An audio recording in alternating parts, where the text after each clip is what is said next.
Well, hi again, and welcome to our continuing study of the new City Catechism. I pray that this has been a great study for you as an individual or you as your family, working through these deep doctrinal truths of God's Word as He reveals Himself to us in it. And it's been great for me, I know, and Sue as we work through it. The question for this week is question 24. Why was it necessary for Christ the Redeemer to die? And the simple answer to that is because you and I needed a Redeemer to die. Romans tells us that the wages of sin is death. We certainly see that in reality, that death causes sin. And God Himself has to judge sin. And so the result of that is somebody had to pay that price. Either you or I pay the price for our own sin in eternal separation from Him, or somebody else had to pay the price in our place as a substitute, and that had to be somebody who was not sinful themselves.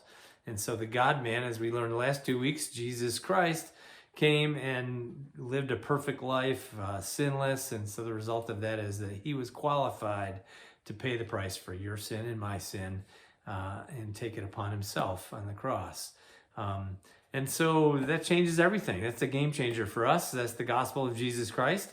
And that we believe so deeply in our faith as to what He did for us, and that result then is our sin is forgiven, and we're going to look at that a little bit next week again. But that should cause something to happen in us. It should cause a deep-seated thankfulness for what God has done. That doesn't mean it's Pollyanna and we just ignore and pretend that difficult things aren't happening. Sin continues to happen in the world, and sin causes difficulty, and the result of that is we have difficulty in our lives.